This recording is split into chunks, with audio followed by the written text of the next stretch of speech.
Hello and welcome to Music Career Radio on ydiymusic.com. I'm your host Nani Noambazana, and today my guest is Sunna Gunnlaugs from Iceland. She's a jazz pianist and programmer of the Freyjujazz Festival with emphasis on female performers. Her album was one of the 10 top albums of the year by the Washington Post, and she won the Performer of the Year award at the Icelandic Music Awards in 2013. She's also the ex-programmer of the Reykjavik Jazz Festival. Welcome, Sunna. How are you doing? Thank you. I'm good. How are you? I'm all right. All right. So thank you so much for being with us today, sharing your wisdom with the DIY community. Yeah, we really need that, especially now with all the crisis that is weighing upon us with all the Corona things. How did that affect you in Iceland? I think we've been lucky. It's a rather small community, a lot of space. So I think we've seem to be recovering quickly, and I'm hoping that something good will come out of it. Sure. Did it make you work in a different way during the lockdown? Yes, totally. I teach music, so I had to do all my teaching through the internet. And it was just like, with no preparation, it's like starting now, we do all the teaching through the internet. So Yes. dive in, figure it out. Yeah. There was no learning curve. No, there was really no time to get set up. And it was just like, okay, here we go now. Yeah. For me, it was very strange to start doing things online because of the preparation time that was needed to complete the broadcasts. Like, for instance, if I would normally when I would do a show, I know that it takes me that amount of time to sound check and that amount of time to travel, and then that amount of time to setting up my, let's say, home studio. I already had a little bit. Well, actually, I had all of the equipment already for a home studio, but I was only recording, like doing things with Logic and stuff, recording my own music, but I haven't broadcasted anything before. So this was, all right. So instead of just going on stage and performing for 2 hours, I actually had to spend a whole week in learning the program and how to operate it and make it look and sound professional enough. Yeah. Yes. Yeah. So the first broadcasts were a mess. Funny. Yeah. Yeah. Did you experience the same thing? No. It actually went rather smoothly. I mean, the sound quality was not the best for teaching lessons, because nobody was really prepared to do it. And even if I have a microphone and a good connection, then maybe not the necessarily the students on the other end. But it all worked out, for the best for that time being. Although I wouldn't want to do it like that all the time. It got a little bit. I found it really tiring to be in front of the computer all day. And never really. I was missing that personal interaction with people, and of course, because of the delay, I couldn't play with them. It was like, okay, I'm just sitting and listening, like, okay, yeah, play that chord and that scale, and so it's very different, and but it worked out. Yeah, I can imagine that, especially because of the latency that you have in the broadcast, it's impossible to play with other people. Yeah. Yeah. And can you maybe describe for the listeners that maybe some of them are watching you for the first time, in your own words, what do you do and how your work relates to independent musicians? And of course, you are also an independent musician yourself, so maybe also say something about that. Yeah, I'm a pianist, and for my whole career, I've done my own bookings and tour Europe frequently, and I've set up tours in the States and Canada. Been to Russia to play, and so most of this I just do on my own, and I released all my albums myself. and often thought it would be nice to have somebody do that work, to have an agent or so that I could actually spend more time on just writing and playing music. But I think also doing it myself, I meet a lot of people and have nice personal connections with people in the industry all over the world. And so when I got involved with the Reykjavik Jazz Festival here, that's when I first started presenting concerts. Through my work with Europe Jazz Network, I saw that there were opportunities to bring people to Iceland. So I started organizing other concerts in Iceland besides the Reykjavik Jazz Festival to try to have more music going on.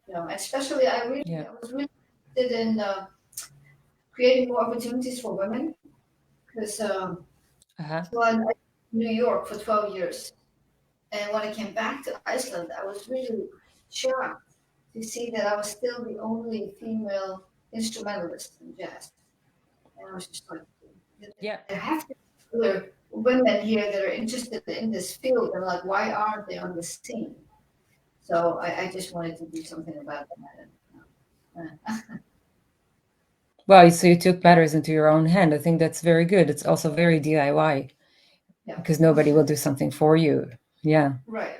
I think it's very interesting that it's still the case in Europe and generally in the world, that you see that most festivals only accommodate 5% female artists. And one of my guests in the last 2 weeks was Vanessa Reed from the UK, and she was the founder of the Key Change Initiative. You're probably familiar with this one. So it's a pledge that encourages festivals to bring their gender balance up to 50-50. And if you sign for the pledge, you also get some support from the PRS Foundation. So it's amazing to me that we still need to take these kind of actions in the world that we are today. I mean, how is it possible? What is it in your opinion the reason that we're still facing difficulties to raise the bar of the gender balance in festivals? I think there are a lot of reasons, but I think generally women, I think they find it hard to join the scene in general, not just to get booked a festival, but just to be a part of this scene that has been male dominated, from the beginning. And I think a lot of it has to do with social circles that, if you think about when you come in, you go through school and you have your buddies and you get called for little gigs and you hire your buddies to play with you. And so the guys just kind of end up calling each other, and women are sort of like floating around there trying to get in. And I thought about this a lot when I was living in New York and looking around on the scene and seeing that all the women on the scene when I was living there were band leaders. That's typically wanted to really, if you're instrumentalist, to get on the scene is that you do it yourself. You create your own projects, you put your band together, and but that's slowly changing, But I think that the social circles have a lot to do with it, and maybe also. Yeah, I totally agree with you. Yeah, and sometimes I hear from women that have like maybe started jazz studies and then decided to leave, and just do something else. Some of them find it to be very like it's a competitive sport, playing jazz. So what do you mean when you say comparative? Competitive sport, like it's not really competitive. Oh yeah. Competitive Totally. sport. Like you have to know all these tunes, know all these licks, play really fast, be aggressive, and have the best gear. Yes, instead of an environment where you can just do your art and have a voice, Yeah.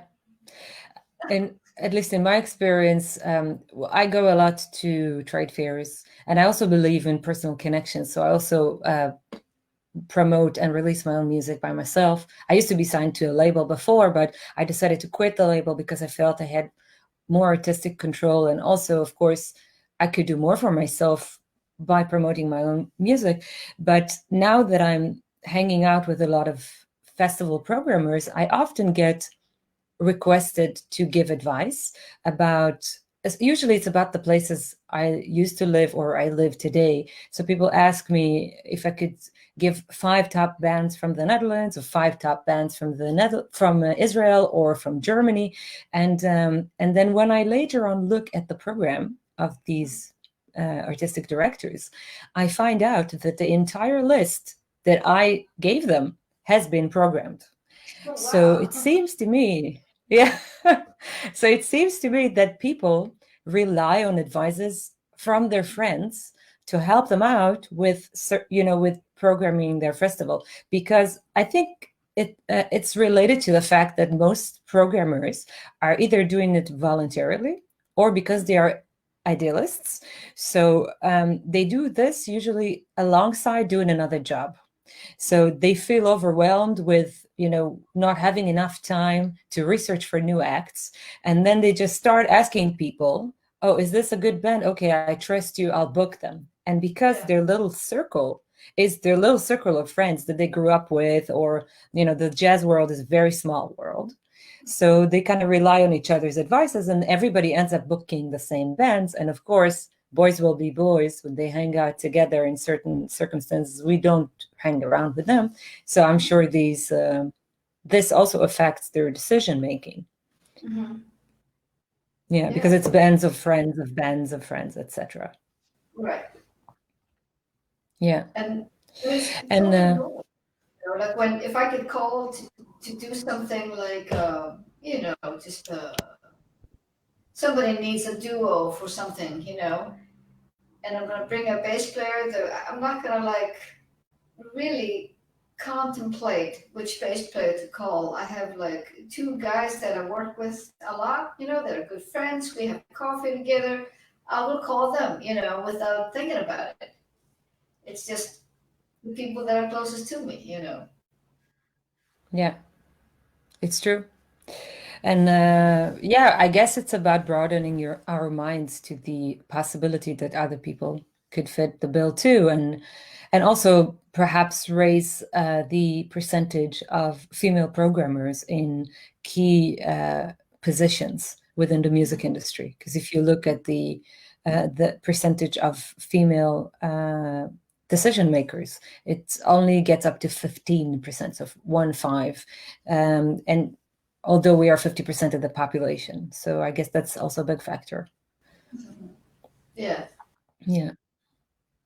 So when you used to work for the Reykjavik Jazz Festival, and of course now you're programming the Freyjujazz Festival, when you were booking your program, do you prefer to work with artists directly, or do you prefer to work with agents, and why? It really depends on the person. And, Hmm. if the artist is organized and has their stuff together, I would prefer working directly with the artist. It's much easier than having a middleman that has to like, okay, I'll go check and get back to you. And then sometimes, so the agents are maybe trying to, ask for something that is really not necessary. And, but also, some artists just have, although they're great artists, they're not good at organizing their things and plans and delivering the the paperwork needed. So there are definitely some artists. Yeah. That's open with 60. Yeah. Mm.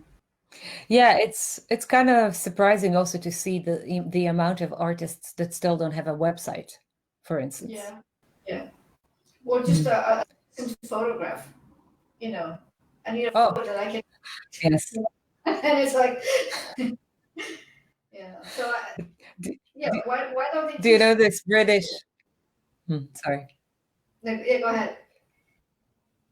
Do you know that website, the British website, Bands in Front of Brick Walls?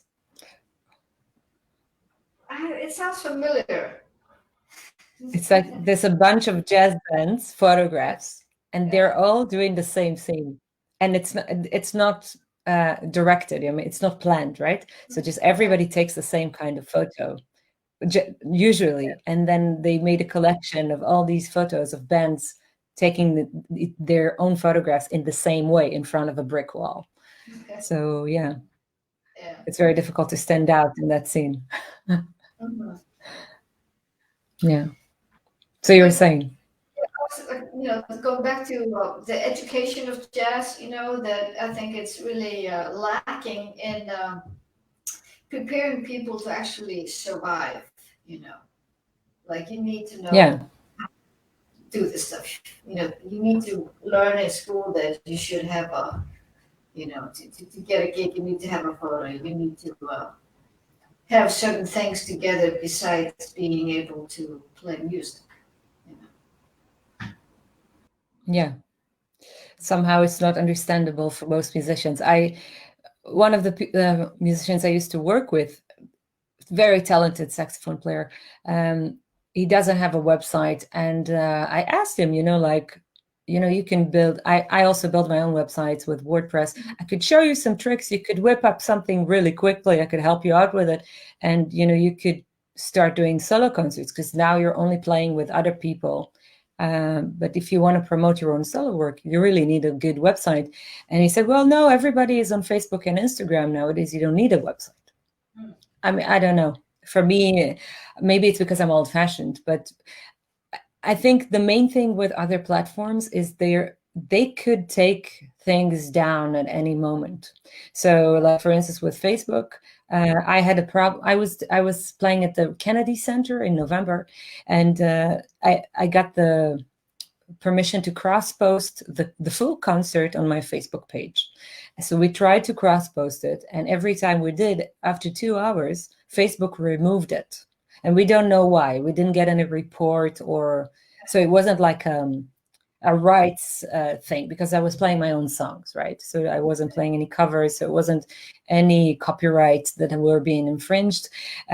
So I had to experience 3 times uploading the video. That of course takes a long time to upload, because it's a 50 minutes concert, and then having it online, people already 2,000, 3,000 people look at it, and then within 2 hours it's gone, and all the comments and all the things that were with the video as reaction to the video were erased. And then eventually the Kennedy Center allowed me to upload the video on my own, so not as a cross post, but as my own video, but it got much less exposure than the original post that we have tried to promote 3 times. So if you're relying on another platform, it could be against you also, because you don't know what kind of mishaps could occur if you are posting your material. They could take it down in any second. Yeah, you have no control. Right. Yeah. I think also as a programmer, I can go to somebody's website. I mean, I'll look up, I'll Google somebody, to see if they're the right artist, for my festival, or, and so it's good to have the website, but also to have a video on YouTube. I think that's becoming more and more important to actually show what you like in concert, and to have something posted on YouTube. I think that's a great investment to make.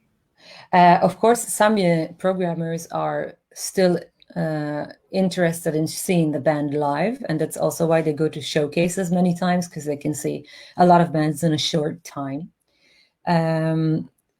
Well, that's also a different world that I would like to talk about more in the rest of the talk. But first, if you could tell me if you have any tips for materials that you would recommend musicians to send to festival directors besides the video and their website, because a lot of times, well, I don't book anything, right? Like I'm an independent musician, and I have this course for musicians, why DIY music, but so they could help themselves promote their own careers and launch an international career for themselves. But I don't book a festival. But very often I get emails from musicians asking me to either be their manager or the booker or work with them in a certain territory. And then the emails are very long, and there's a lot of things attached to the email. And if they see me in a showcase or a festival, they would come to me and they will give me a laminated A4 press kit. So I think that's a bit old-fashioned, because most of these materials will either end up in the spam folder, because most people have a spam filter if there are attached like a laminated press. The son, who is a programmer at the trade fair with 50 other people, gave him the same thing. Eventually they will just leave it in the hotel room. They will not carry in their one size luggage, cabin size luggage, all their equipment with them, including all the CDs and the laminated press kits. So what is recommended? What should you take? What should you send? Yeah, I think sending email, or if you want to give something, give a card that has the just a link to something, so that you can quickly just scan it and see what the band sounds like. It takes you directly to a video, or because we get so much emails, so many emails, so much stuff that you can't really check it all out. So there might be good bands that don't get noticed because the programmer just doesn't have the time to really look at all the material that's sent. So just you want to be quickly able to get what this band is about. So if you have a video somewhere, that's the best. And then in an email or an approach, if you're approaching a director or programmer, and you want to do in a festival, I think for a lot of festivals, it's valuable if the artist has travel support from home. Oh yeah. So that's also like really good to mention. If there's something that you have that say, oh, we can cover our own travel because we have this, grant or whatever, and it makes it more desirable, feasible to book a band. Yeah, it's true. You should do that if you have support from your home country. Please mention it in the email or even in your conversation to an industry person, because it will help you get booked more. Yeah.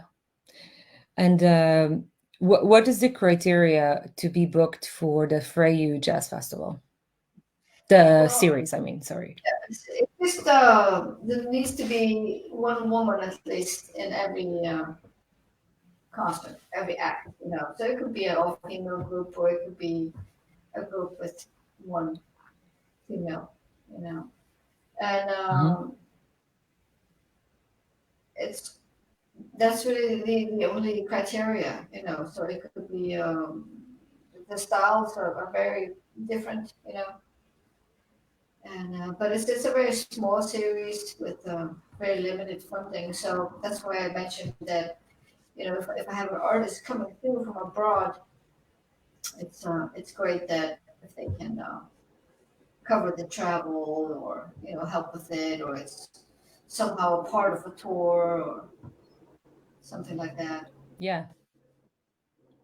But now the flights in Europe, well, of course not now during the Corona crisis, but before, the flights have become very cheap. It happened to me many times that people told me, yeah, I can't invite you because the flight is expensive. And then I would actually whip out my phone and go on one of these, search engines and say, hey, it's only 35 euros. So I don't mind even taking it off my fee, It's like, it's only 35 euros. And they're like, oh, really? Because people are not aware, I think, still, of the, well, it's not always low cost flights. Even sometimes the regular full fare flights still have like either fair prices or like last minute things, or things that are sold a lot of time in advance. And especially if you're not traveling with luggage. Many times I borrow, for instance, a trombone from a local musician, so I don't need an extra seat on the plane. So people are already thinking, oh, we hosted the Yo-Yo Mile last time, so it was a first class ticket plus a cello ticket. So so they're not thinking in independent terms yet. Right. Yeah. Yeah. But places like Iceland has there are no 35 euro flights to Iceland, unfortunately. Of course. Yeah. Yeah, but still, it's not that bad. I remember flying to Sweden and to Norway and to Denmark, and the flights. I mean, like you could get a return ticket for about 150, 180. So it's not so bad. At least the system that I have is that I work a lot with locals.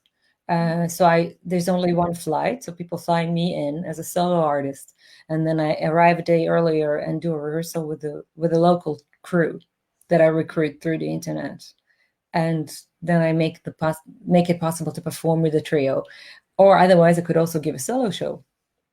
I would recommend everybody actually to well, especially now after the Corona crisis, that we have limitations of on the amount of people that can be in the theater. It might be wise to make a smaller version of your band. So if you're a 10 people formation, try to downgrade it to a trio. You will get easier, especially now, easily booked once the lockdown is over. Right. I think also work with locals. Sometimes that is the way into a scene, a new scene, because the promoter maybe think, well, how can I sell you here as an artist? Nobody knows who you are, even if you're well in other countries. So sometimes, like I remember when I was playing at the London Jazz Festival some years ago, and I met someone from the Oslo Jazz Festival, and she comes to talk to me and says like, "It's so good for it'd be great for the Oslo Jazz Festival, but I just don't know how to how I could present you because nobody knows who you are out there." And I was like, "Well, I've played with Ture Brunborg, who's from Norway." She's like, "Oh, you play with Ture? Well, then we can do it. You can come and play with Ture." And I was like, "Oh, great!" So like the following year we went to Oslo and played with Ture Brunborg, and it was great, But so that's also sometimes the way in is that if you have a local connection, even if it's not the whole band, if it's just one artist or you know. But also creating opportunities and making friends, because if you play with someone that is a local musician, maybe they think about another festival that might be fitting for your music, and they will share this information with you gladly, because there's a lot of independent music communities worldwide. For instance, I'm a member of the Amsterdam Artist Collective. I'm a board member there. So we try to support each other and join our forces to promote each other. We also have our own showcase for Amsterdam-based artists. So this could be one extra advantage of playing with locals. And another thing is that you're making a friend. And at least in my opinion, especially because the music industry is such a small industry, if you only act on contacts like people do normally, you will be either forgotten very quickly or marked as a troublemaker, because it's not very human, right? It's not very human to just ask for something all the time.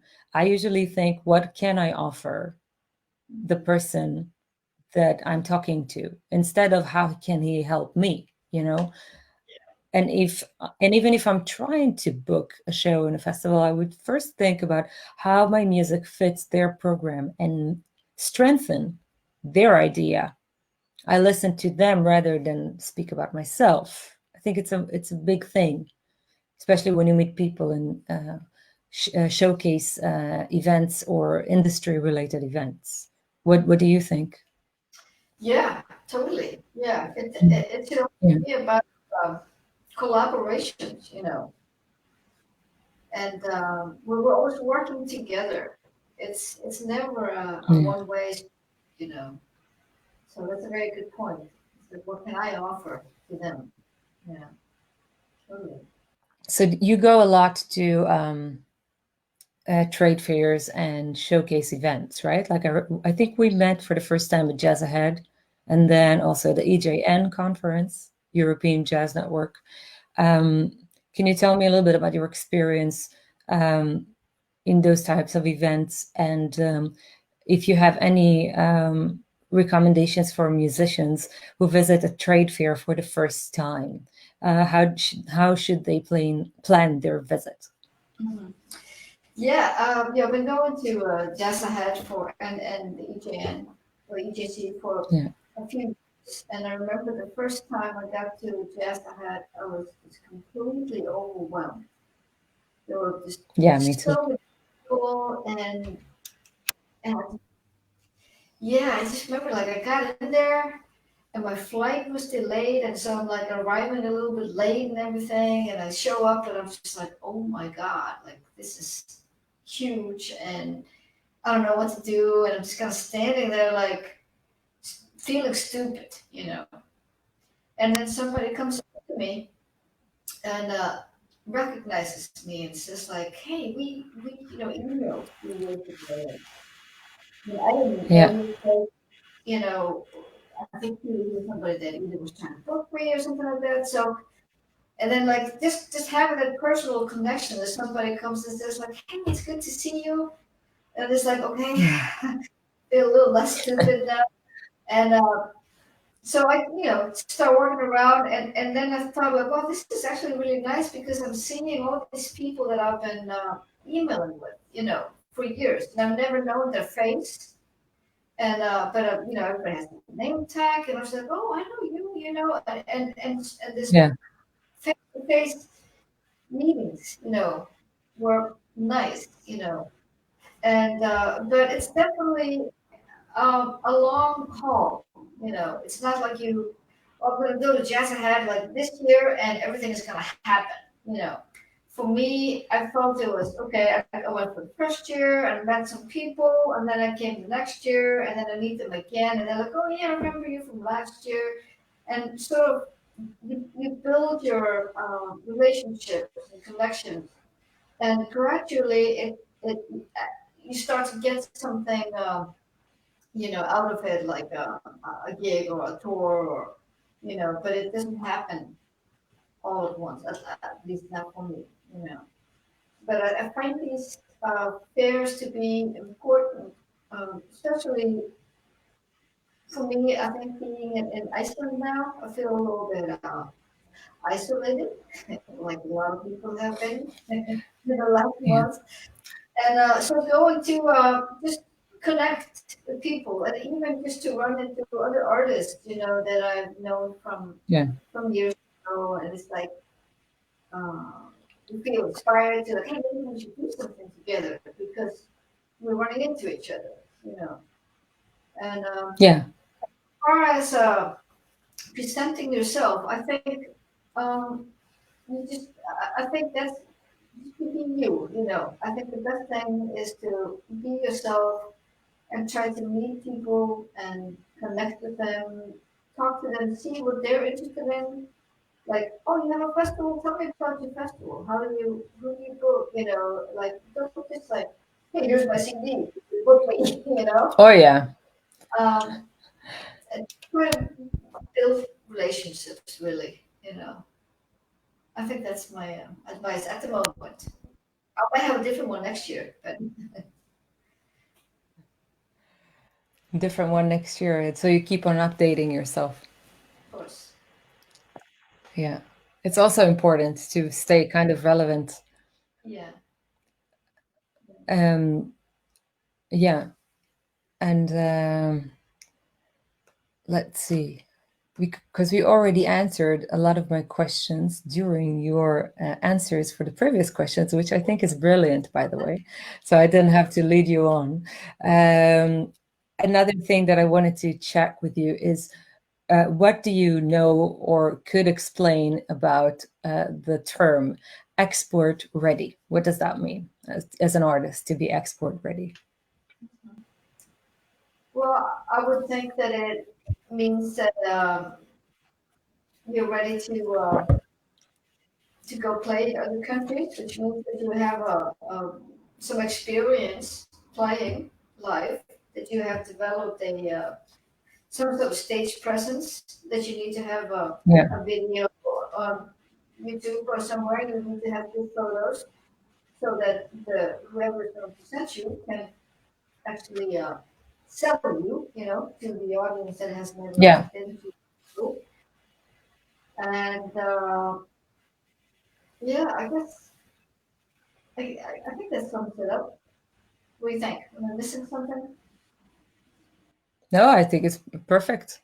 It's like, for me, it's like when the artist is ready to be booked internationally without special preparations. So that means they have all their materials in order, and that they're a bit tour savvy as well. So they have some experience touring, so they don't start complaining after the third day on the road. You know what I mean?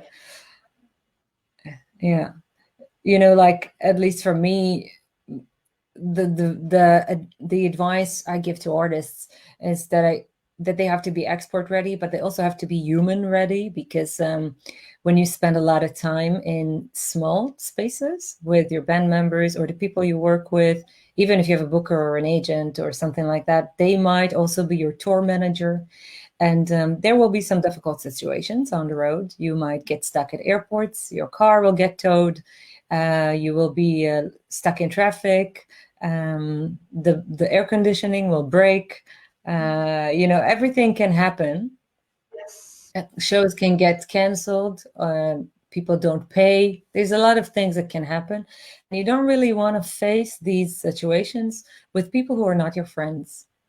Right. So, yeah. Totally. So just, be friendly Yeah. and human ready. Very important to be traveling with people that are Yeah. nice to be around. It's not just about being a Yeah. great musician, but like I say, be a good person, and Yeah. yeah, you be with these people like sometimes all day, and I Yeah. think also as a sideman, if you're always the sideman, you've never been a band leader, you don't really have the same perspective. And I remember doing a tour once in Europe, and I always had like this full itinerary printed, and I gave it to all the guys in the band. Like, this is where we're Yeah. traveling, where we're staying, where we're playing, and everything. And then during the tour, this situation comes up where like one of the trains is late, and we have a connection to make, Yeah. and we have a base. We're not really carrying a lot of stuff, but we have the base. And so the band is trying to make it from one platform to the next. And so me and one of the guys make it to the next platform, but the guy with the bass, and I think my drummer was with him, are trying to make it to the crowd. And so we're Yeah. on the train, me and the sax player, and the train's about to leave, and there's no sight of the other guys. We just don't see Oh them. no. And then I spot them, and they're coming, and just as the director's gonna close the doors to the train, and I sort of like try to get in the way, just like it's like I'm gonna stop him from closing the doors, and the guys come, and they barely made it onto the train, and then I'm Wow. like, oh wow, that was close, and they're like, yeah, and we have even no idea where we're going. They had no idea where we were going. So this is the trick. They would just be sitting there like, we don't even know like which town we're going to tonight, because they just always Yeah. follow us, And and that is Yeah. good to know that, because at least they could have gone on the website to see where they're supposed to be, and try to locate it. Um, but yeah. Yeah. I always say that we leave our brains behind the tour bus. Yes. Yeah. It's really funny. Like, I mean, musicians don't pay any attention to any fact that they need to know on the tour. Like, they kind of follow the leader. Like every time we check into a new hotel or we get into a new venue, right? The first question as I get from the band members is, what's the Wi-Fi password? Totally. I don't know. I am here for the first time. Where is the toilet? I don't know. We just entered together. Yeah. And they kind of expect you to get them everywhere. I did this tour in Spain in 2018 with new musicians that I haven't played with yet. And it's I didn't know when I hired them that they never been on an international tour. So there, of course, there is a contract, and I make contracts with my musicians, and I make them read everything and reply with the signature and everything, so everything will be clear. And then they start asking me questions about things that are in the contract, and they have no idea what is going on. And also, for instance, if we have to go somewhere, let's say we're meeting at the lobby at 3:00 because they're picking us up for the sound check. They would expect me to come at 2:00 and knock on their door and say, hey, wake up, we need to go in an hour, you better prepare. Like, how would you even think that this is an option if you already agreed in advance that you will meet in the lobby? Right. Yeah. Yeah, totally. Yeah. Of course, you have people that get drunk and miss flights, but okay, let's not get into that. No. Yeah. A lot of times when I play in festivals, the local community is very involved because the festivals tend to have networks within their hometown. And then I get invited to give master classes or workshops in local conservatoriums, or sometimes even in high schools, or local music schools and stuff like that. Do you have that kind of network with your jazz series? Yeah, a little bit. It depends on the Freyjujazz festival used to take place in the summer, so all the schools were out. But I've done it with the other concerts that I present, that I get the artists to do like class or something like that. So it really just depends on the timing and the artist, of course, And, But the Freyjujazz Festival is all year long, or is it also in the summer? it's been moving a little bit. It started with different series, like in the spring, and series in summer and in fall. And yeah, this year I don't know what's going to happen. It's all unclear with the situation, So I haven't really booked it. Yeah. It's all on hold, really. So you still don't know if the series is going to happen? I don't know when we're gonna do it because until we didn't even know if we could do concerts again, and now it looks like we're able to do it. But if there's any backlash, they will stop it again. So and it's tricky to be inviting performers from abroad to come, say in August or whatever, and then maybe by then we will have a second wave and everything is canceled again. So it's kind of waiting and see a little bit, Yeah, it's quite unclear here as well. I mean, they opened the venues here now for up to 30 people within the venue. So that's including the band, right? So then you have the band and the crew plus some people in the audience. So if you count everybody together, it's probably not more than 22 to 25 people in the audience. And they also have to keep a certain distance from each other. So I don't know how easy would that be. Like when I play, I usually play in venues that are between 100 and 600 people. So then that means I've already spoken with my agent in the Netherlands, for instance, yesterday, and he said that the theaters that booked us for the rest of the year are interested in having the concerts. However, they would like to have a few shows during the day because there are a lot of people who bought tickets already in advance.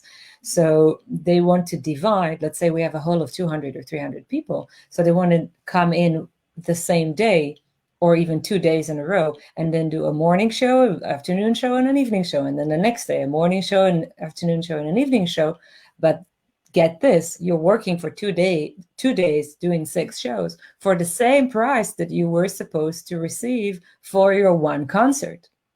Because they don't have the budget to hire the crew and the hall and accommodating all these people in multiple times. So the musicians also have to adapt to the schedule and work 6 times as hard for the same fee. Is it the same thing in Iceland? No, it's just changing really rapidly. Where you can the 2 meter distance is optional now. You don't have to necessarily observe it unless there is somebody that requests it. Then you have to respect that, And if you want a ticket to a concert and you don't want anybody sitting next to you, you can request that also, and then the hall has to accommodate you. But Yeah. I feel that at the moment I think there's like a handful of people in the whole country that are sick, maybe 3 or 4. So everybody just feels pretty safe. It seems like people are sort of forgetting that there even was a pandemic, or there is still. So Yeah. the venues are opening up again to at least 200 people. You can have 200 people together, and if you have a really large one, where you can people to different balconies, and you can even have. So it's getting back into the swing of things really gradually.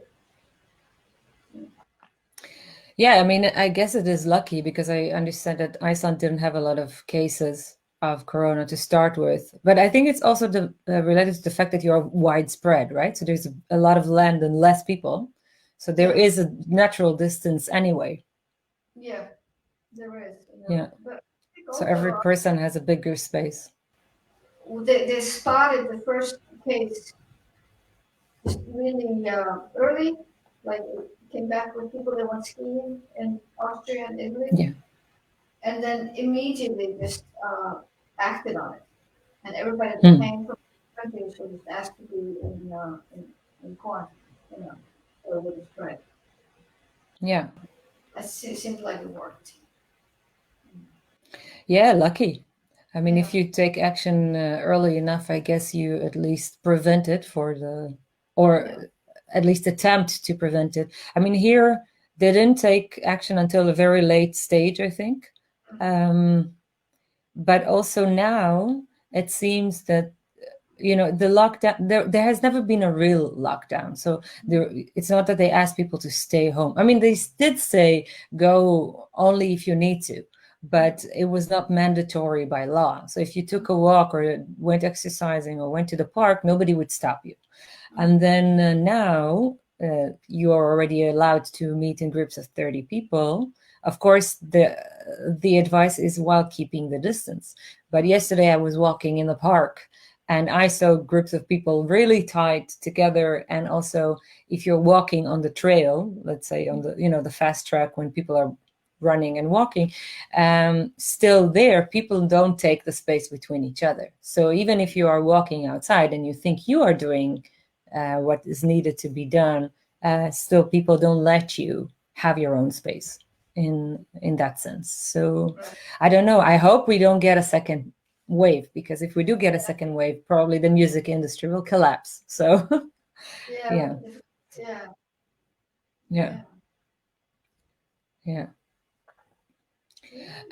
Maybe you can well, sorry, tell me. No, I was going to say that through this time of when you can't go out and do concerts, you still have this need to to play, or to create something. And so I've been thinking of different ways to continue working with people, even if I'm not traveling, And I was thinking maybe there's some opportunity in this all, that we, like here we are, we're talking about our situations and sharing ideas and experiences. And maybe it's an opportunity to work with people that you wouldn't normally work with, because you thought that, say, the traveling is an obstacle, And so I'm thinking maybe some new collaborations will come out of this, because we're kind of forced to look for new ways to connect and to create. And yeah, the only problem is how to make a living from it. But at least in a consistent way, maybe there are some opportunities, to connect with people. Yeah. It's true, like generally in the music world, when I suggested to do online things in the past with people, they always said, no, no, no, we have to meet because the personal connection is all that counts. And of course, I agree with that. And of course, you cannot really play with each other online because of the latency and the sound quality. But you can do some other types of projects while doing them only online. And now there is more agreement, like people are more agreeable to think about doing collaborations online than they had before. And I could also show that in my work, that I've done some new recordings with artists that I couldn't collaborate with them before because they were living really far away and I was never there for enough time to do a collaboration. But now we've struck up the opportunity of doing a collaboration online, and I'm happy about that opportunity. Yeah. Good.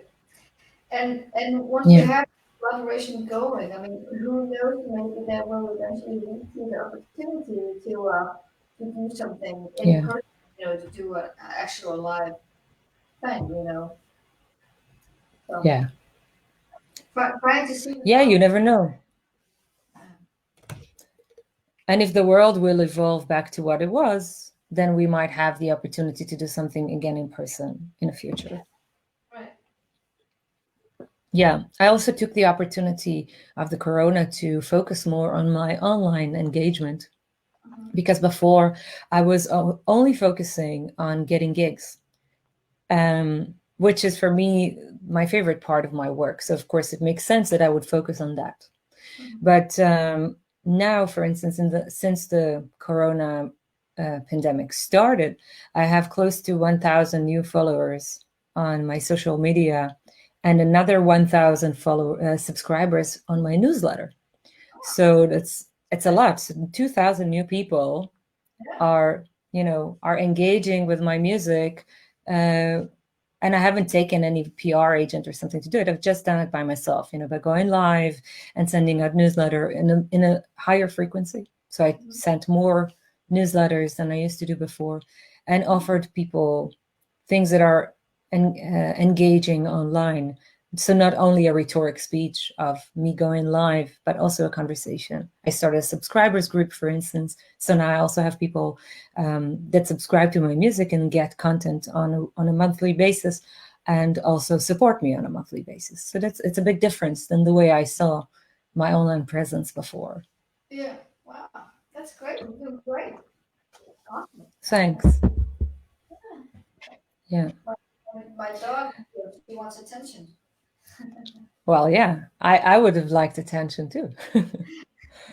I like your dog. I've seen some photos on your social media. Yeah. Ah, there you go. This is production value, people.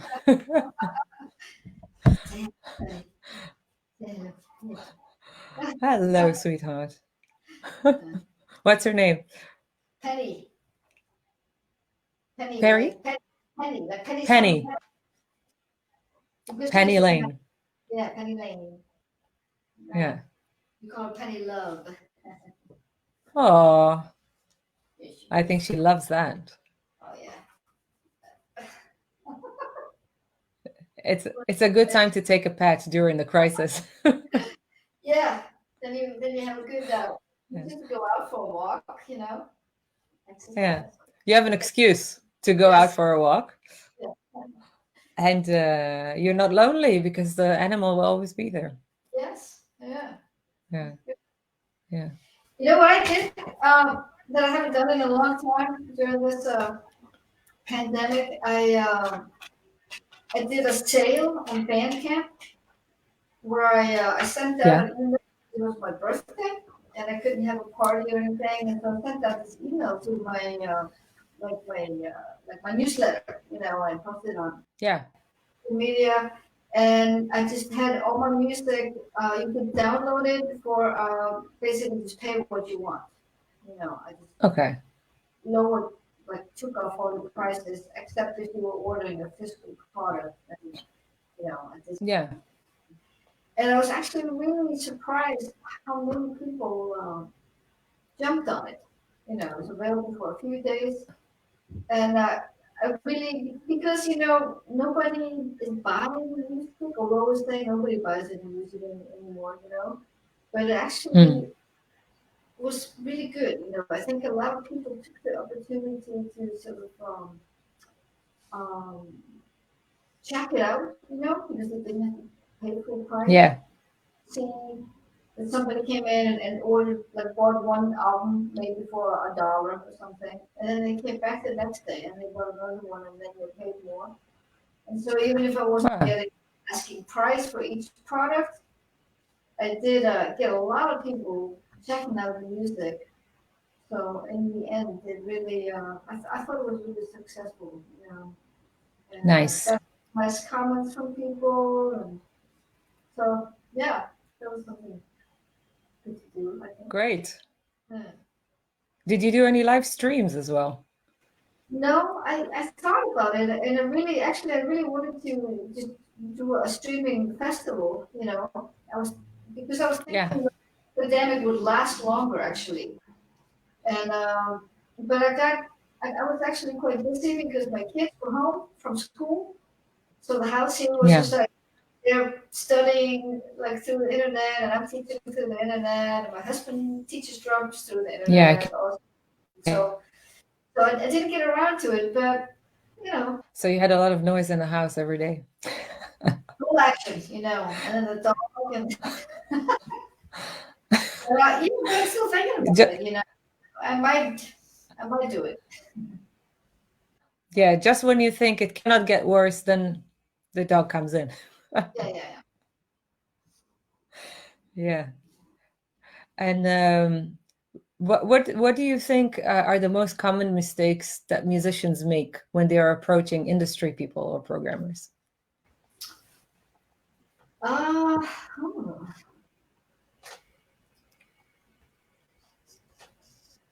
Okay.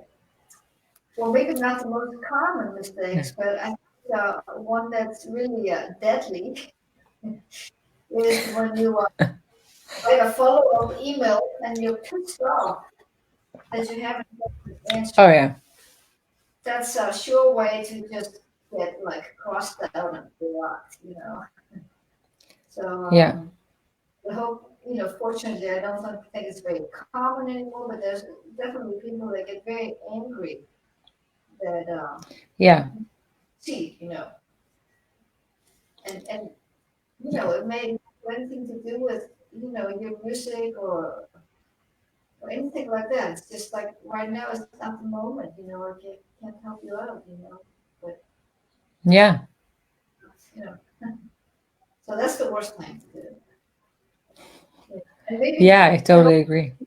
nothing, just to wait for the somebody to discover you and call you, you know.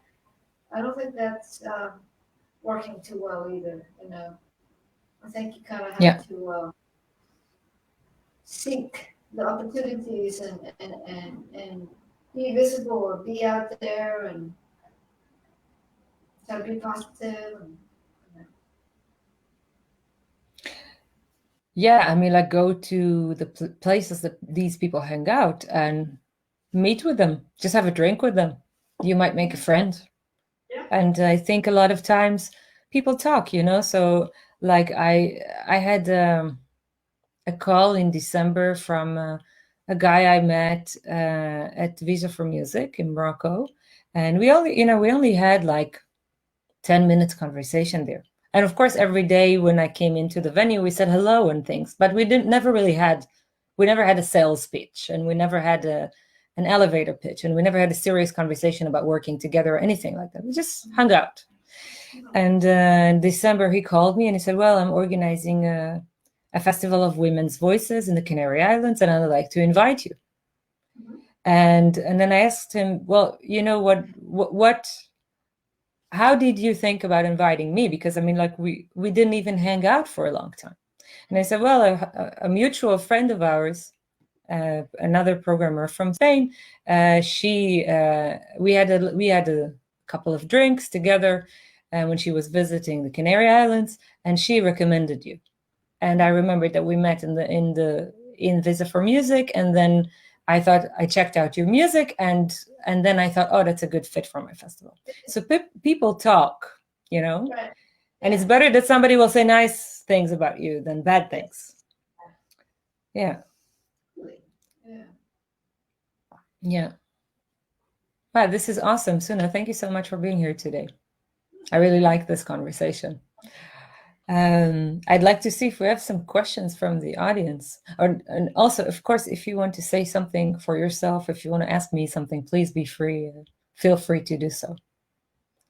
Yeah, thanks. Yeah. I see we have one question for the Manchester Jazz Festival. And he says, hi, both. A question for Sunna. What are some of the benefits and some of the internal challenges you have faced of being both an artist and a programmer at the same time? Is there a conflict, or are they two sides of the same coin? Yeah, it is a difficult position, because once you become the person saying no to others, there's the risk that the people will resent you, like other performers on the scene, and so the relationship with the other players has been delicate for me as a performer, when I'm also the person deciding whether they get the gig or not, and so it's delicate. And also, if I'm also playing myself on the events that I'm organizing, that's also be tricky, And I lost you for a second. So if you are playing yourself? yeah, if I'm just organizing the festival and I don't play on, maybe that's a little bit better. You're gonna still get people on the scene that hate you because you told them no. But even if I'm like also like performing, one of the performers, then it can also create this hostility, because you're taking up the space, and some people might feel that you're abusing the situation, or doing something to only further yourself. So it's a very delicate position to be in. And, and you have to have a tough skin, and it's but you can also I think there gotta be benefits to it also. I think for me as a performer, if when meeting as a director, I meet other directors, and I can talk to them and ask them, so how do you handle your bookings or your festival? How do you do this? How do you reach a new audience? And blah blah blah. All this information also helps me as an artist, and also being Sure. You sort of understand a little better the position that the other person is in, that it's both sides of the coin are difficult, it's difficult to be the presenter, and it's difficult to also be the artist And so, yeah, important to have respect for the other person, you know. It helps you get perspective, I'm sure.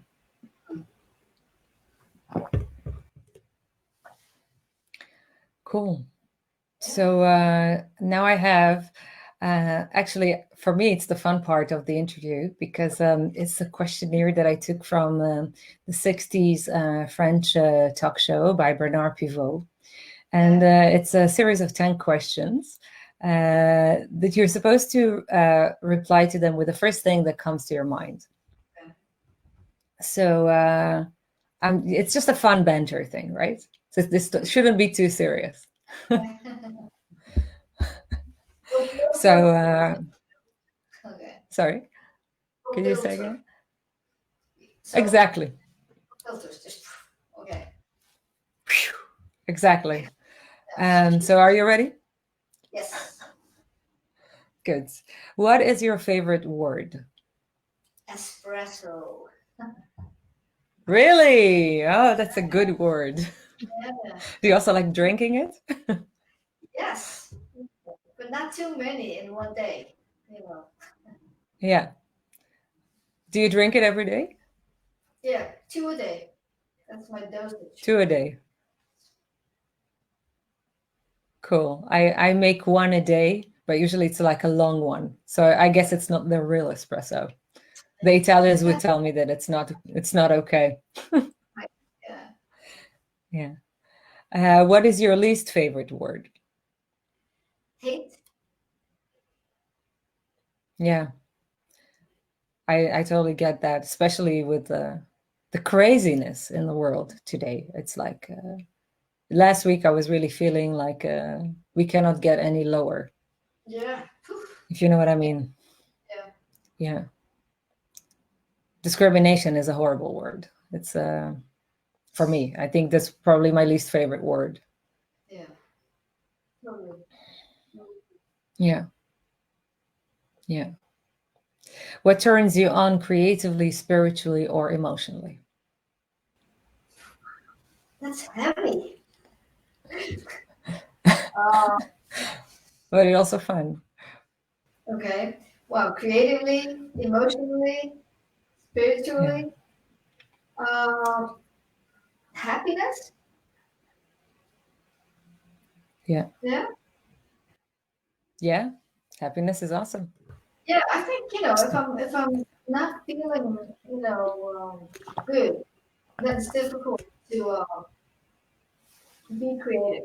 You know, and get inspiration. I think you have to sort of have some sort of positive attitude to have something happen. You know.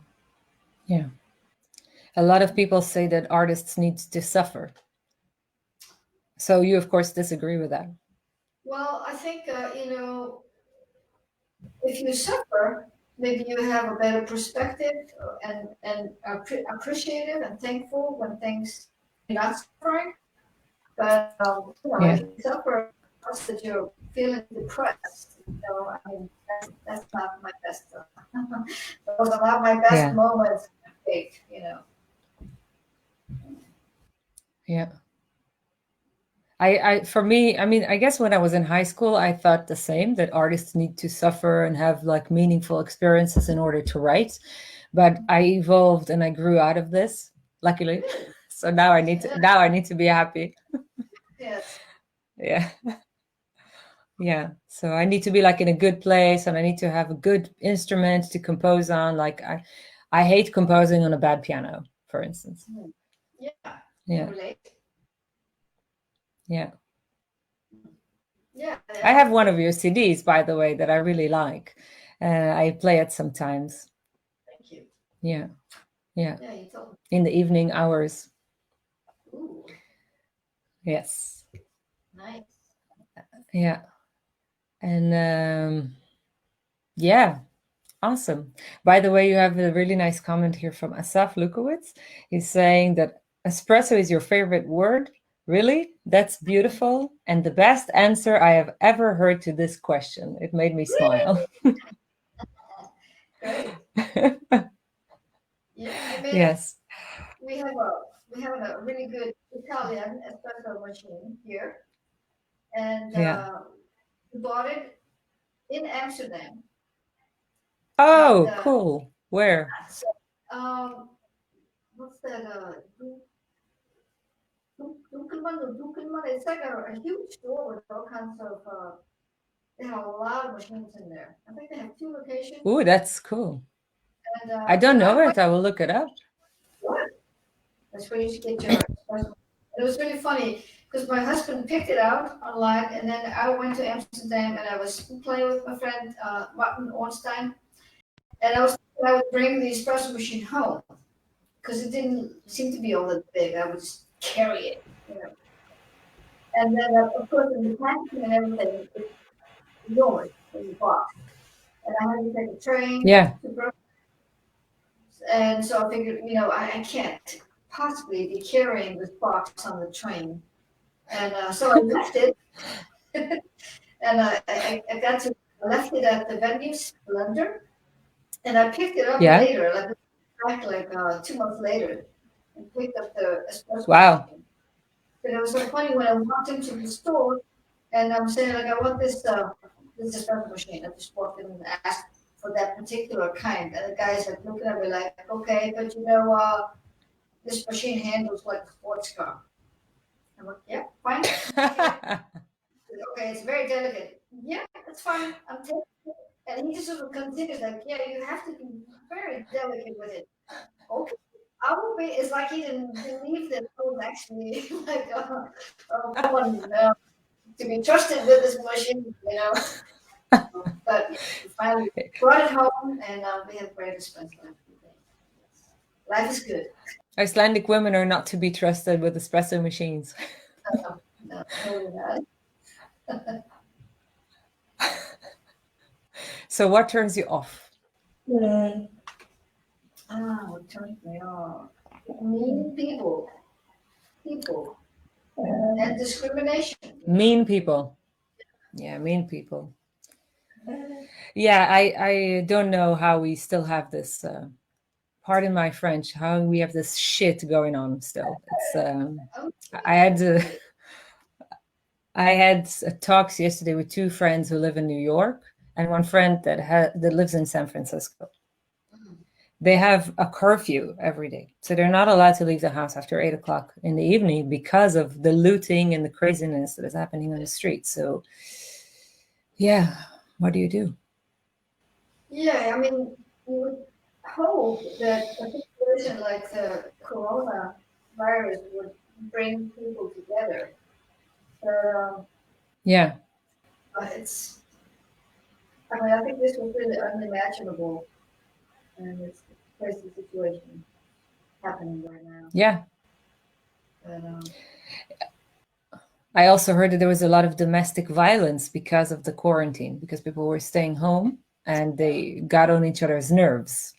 right. It's a shame, like humanity, we are as a species, we're not totally awake, I think. Hmm. Sometimes. Yeah, right. Yeah.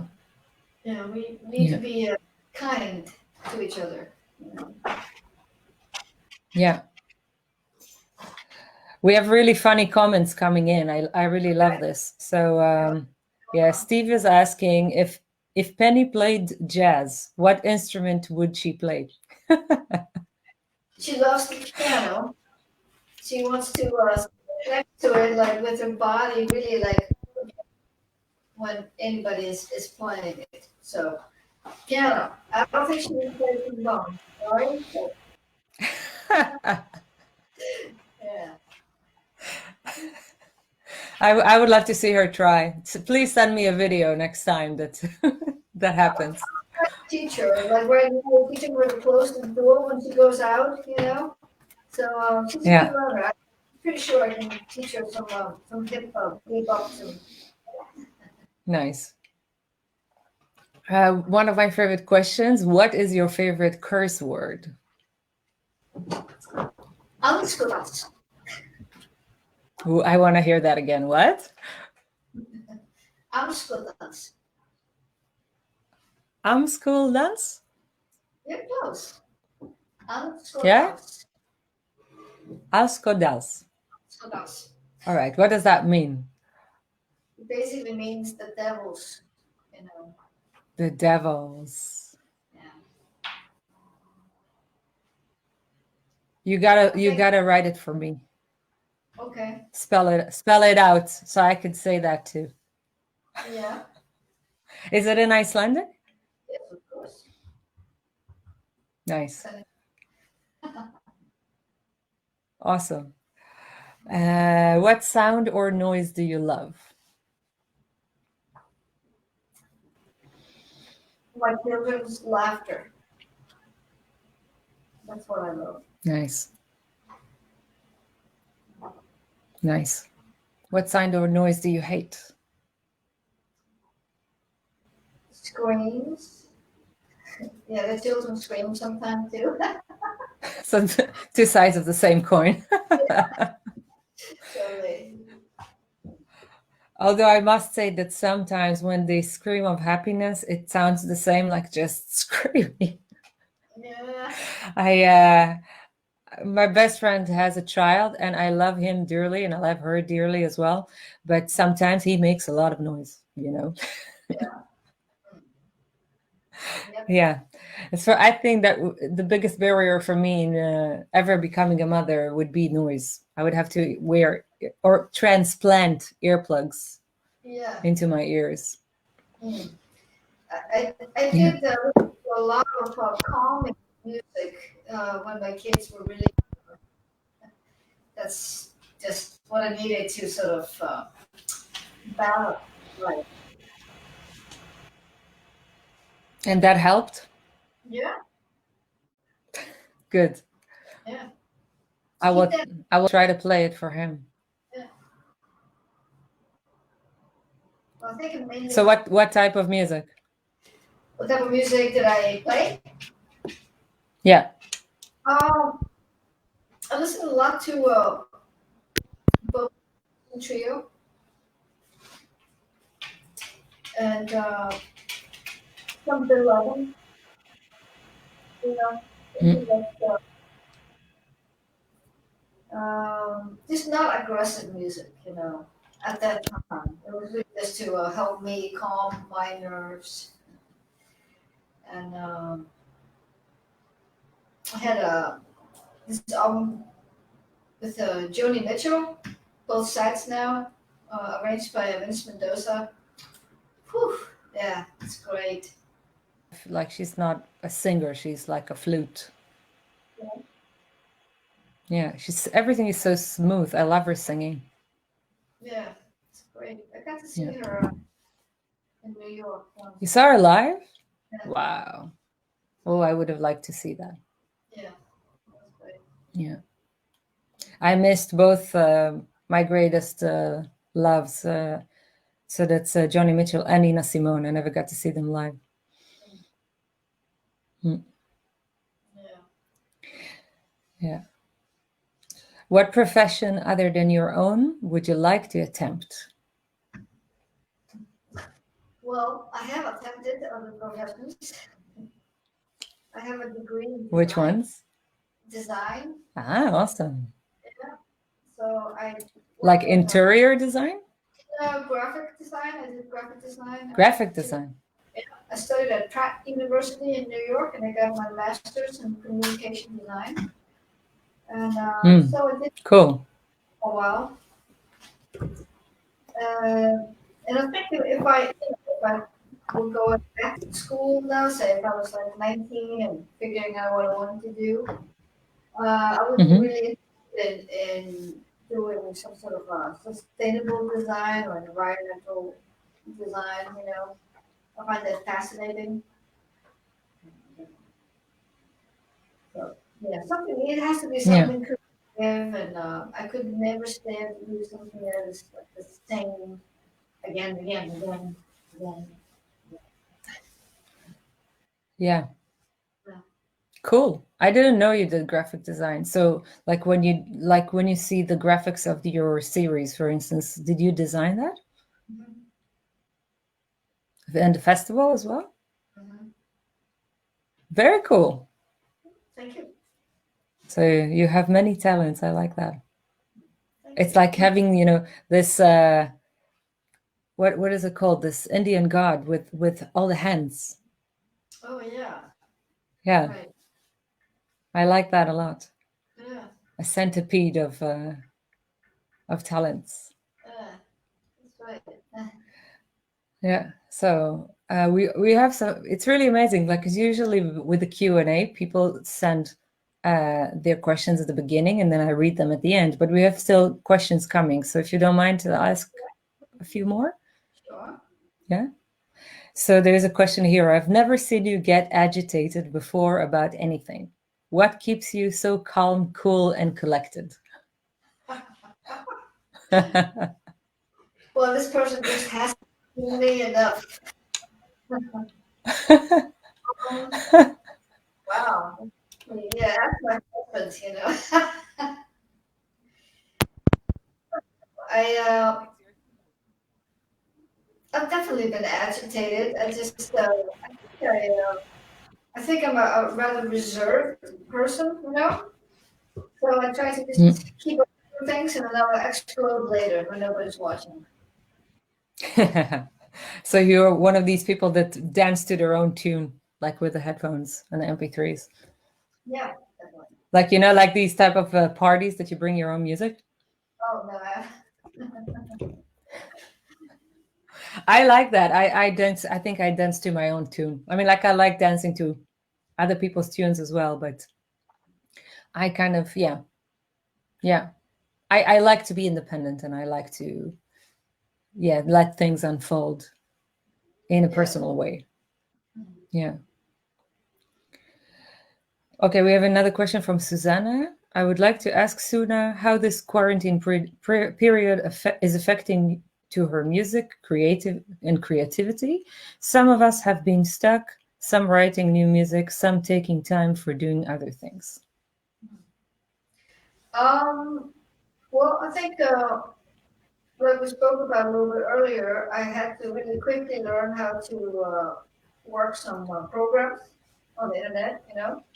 And I got a little bit just busy with teaching online, which also has inspired me to write a book about teaching piano. So I'm working on that.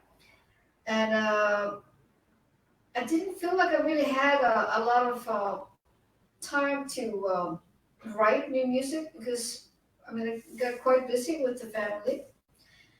And but what sort of came out of it for me is this longing to work with other people and that are not me, and use the internet like we also mentioned a little bit, creating projects to maybe reach out to people that I normally wouldn't be working with and see if we could do something together. So that's all kind of in the still sort of in the back of my mind a little bit. Is this and maybe this summer I'll Very cool that you wrote a book. I like that. it's not done. So you're writing. Well, you are writing it. Yeah, because I had to create a lot of material for the students. How to learn this tune, how to practice it, how to practice improvising, and come up with the methods. So figure out I'll put this together in a book. Yeah. Yeah. So back to our question here from Bernard Pivot. What profession would you not like to do? Accountant. Jared, accountant. Ooh, Accounting. accounting. Oh my God, yes. I wouldn't like to be an accountant. I hate doing the taxes. Oh God. It's like, like I do it. I think I do it even well because like I have like these tables and it's color coded and everything. So I guess I have a talent for it, but I do not like it at all. Like every time I have to do it, it's 2 days of depression. And it's like, oh, Yeah. ew, now I have to stare at the Yeah. screen for 2 days. Yeah. Oh, yes. Yeah. I dread it. And this is, sorry? Yeah, I dread having to do it. You know, it's the same. Oh, same yeah. thing. Like heading into depression. Yeah. So my So- last question is, if heaven exists, Mhm. what would you like to hear God say when you arrive at the pearly gates?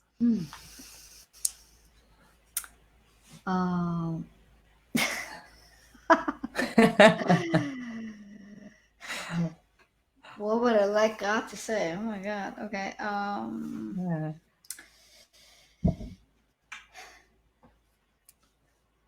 That's hard. I'm drawing a blank. Or maybe my filter came up. Maybe. Oh yeah. Here's one. Which jam session room would you like to go to? With jam session room. What's a jam session room? Is that like Well, any jam happening all over the world? Or? There's got to be some jam in heaven. You know, like you want to do the Oh. bebop jam, or you want to go to the Freyjujazz jam. Ah. That's awesome. Can I have Lyle Mays Yeah. on my jam, please? Yeah. Yes. Charlie Hayden, Ornette Coleman. Yeah. Yeah. And Johnny Mitchell. Oh, yeah. Yeah, that would be fun. Yeah. Yeah. Awesome. Sunna, you've been an amazing guest. Thank you so much for being with me today. Thank you. It's really been a pleasure, and I hope to see you very soon. In some crazy part of the world. Hopefully, the pandemic will not limit us for a very long time anymore. Mm-hmm. Yeah, I agree. Yeah. Yeah.